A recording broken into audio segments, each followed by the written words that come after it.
اے یعقوب کی اولاد، میرے وہ احسان یاد کرو جو میں نے تم پر کیے تھے، اور یہ کہ میں نے تم کو جہان کے لوگوں پر فضیلت بخشی تھی۔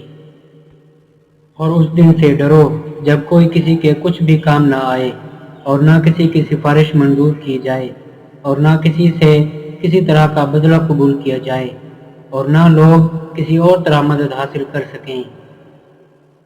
اور ہمارے ان احسانات کو یاد کرو جب ہم نے تم کو قوم فرعون سے مخلصی بخشی۔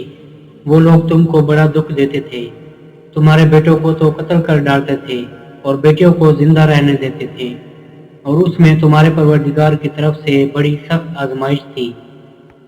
اور جب ہم نے تمہارے لیے دریا کو پھاڑ دیا تو تم کو تو نجات دی، اور فرعون کی قوم کو غرق کر دیا، اور تم دیکھ ہی تو رہے تھے۔ اور جب ہم نے موسیٰ سے 40 رات کا وعدہ کیا تو تم نے ان کے پیچھے بچڑے کو معبود مقرر کر لیا، اور تم ظلم کر رہے تھے۔ پھر اس کے بعد ہم نے تم کو معاف کر دیا تاکہ تم شکر کرو۔ اور جب ہم نے موسیٰ کو کتاب اور معجزے عنایت کیے تاکہ تم ہدایت حاصل کرو۔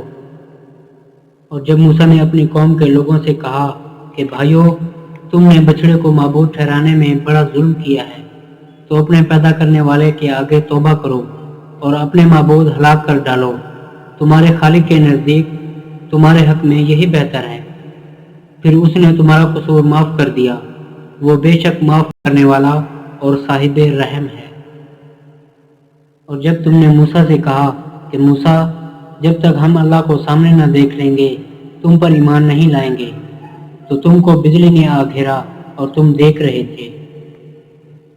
پھر موت آ جانے کے بعد ہم نے تم کو دوبارہ زندہ کر دیا تاکہ احسان مانو، اور بادل کا تم پر سایہ کیے رکھا، اور تمہارے لیے من و سلوہ اتارتے رہے کہ جو پاکیزہ چیزیں ہم نے تم کو عطا فرمائی ہیں ان کو کھاؤ پیو، مگر تمہارے بزرگوں نے ان نعمتوں کی کچھ قدر نہ جانی، اور وہ ہمارا کچھ نہیں بگاڑ رہے تھے بلکہ اپنا ہی نقصان کرتے تھے۔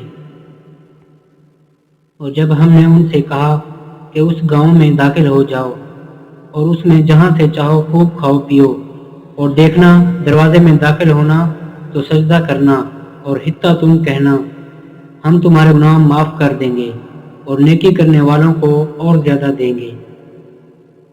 تو جو ظالم تھے انہوں نے اس لفظ کو جس کا ان کو حکم دیا تھا بدل کر اس کی جگہ اور لفظ کہنا شروع کیا۔